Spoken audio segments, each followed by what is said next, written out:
Hello boys and girls, and welcome to my preview of the Crystal Palace Swansea game.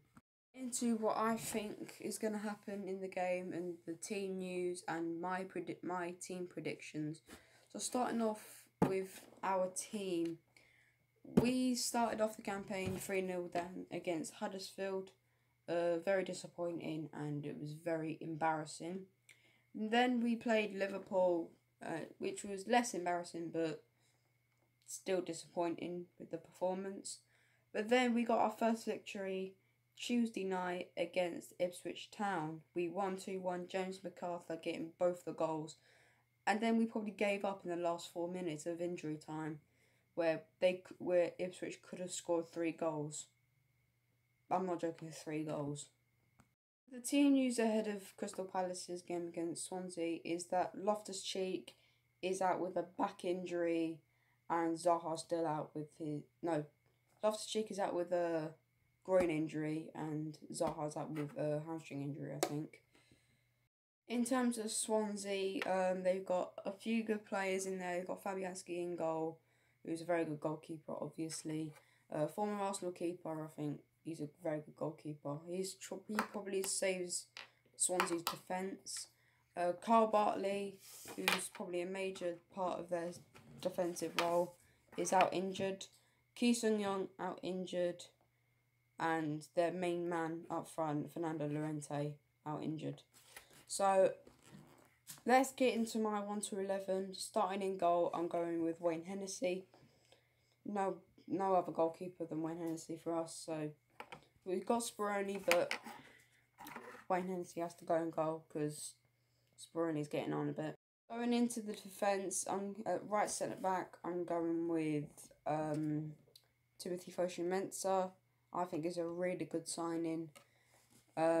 Central, I'm going with Scott Dan, and alongside him, James Tompkins.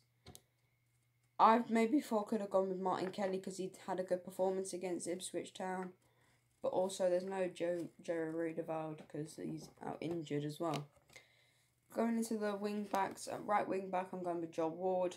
A lot of fans have been slating him, but he's our only available right wing back or right back, and he's a proper fullback. And on the left hand side, same again, same position and like duties. Patrick Van Aanholt is a proper fullback. He's not like a wing back. In terms of the midfield, in right centre mid, I'm going with James McArthur, my man of the match for me. He was outstanding in that game. And alongside him, he's probably been one of our worst performing players at the start of the season.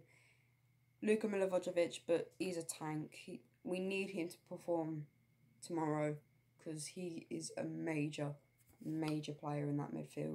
As I said at the team news, Wilfried Zaha and Loftus-Cheek are out injured.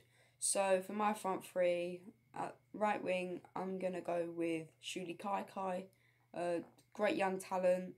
I think he should be starting in this game. He had a good performance against Ipswich and some very good corners as well. Up front, only one man, Christian Benteke. He's our only available striker, proper striker. And then on the left, Johan Cabaye. Probably our best midfielder, best passer. He almost scored a belter of a free kick. So I think Johan Cabaye on the left. I'm going to give my predictions of the Palace-Swansea game. But before that, I'm going to give predictions of the other games going on this weekend. Starting off with Bournemouth against Man City, I'm going to go with a 3-1 Man City. Bournemouth haven't really done well at the start of the season. I think they lost both their opening games to Watford and to West Brom. Then it's Huddersfield Town versus against Southampton. I'm going to go with a 1-1 for this because I think Huddersfield Town are doing very well at the moment. Southampton lost to Wolves. That's unacceptable. To lose to Wolverhampton Wanderers as runners-up of the EFL Cup. That's unacceptable. Then it's Newcastle against West Ham United. I'm going to go with an easy 2-0 West Ham United. They got a good enough defence. Hernandez, I think, will score both the goals. He's a goal scorer, and Newcastle aren't really doing well at the moment. Then it's Watford against Brighton and Hove Albion, our rivals against Watford. I'm going to go with a 3-1 Watford because Brighton are not doing well at the back. Lewis Dunk, well, all their defenders aren't really doing well. Watford got a 2-0 win against Bournemouth. I think that will give them confidence to go into this game and get the win. Then finally, the late game, Man United versus Leicester City.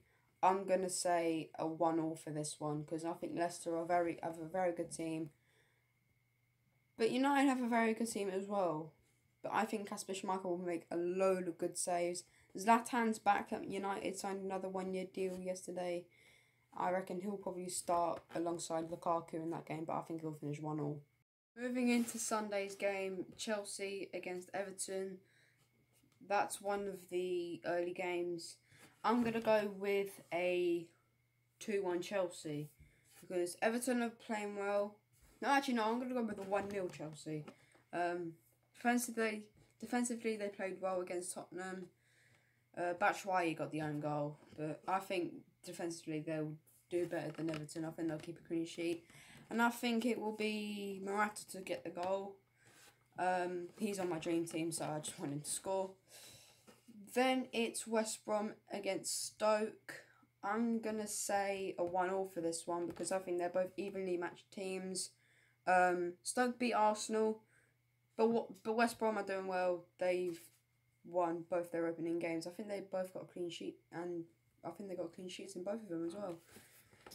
Beat Burnley and beat Bournemouth as well.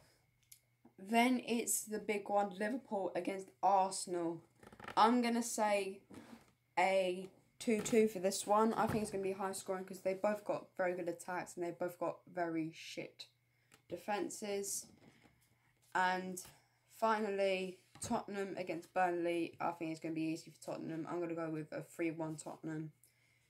The first win at Wembley, I think, is going to happen. It has to happen. Harry Kane, I think, will probably get 1 or 2 goals. And I think it will be probably Eriksen to score a free kick or something like that. So there's my preview done and dusted. What do you think will happen in the game? Let us know in the comments below. Like, subscribe, and I'll see you later in a bit.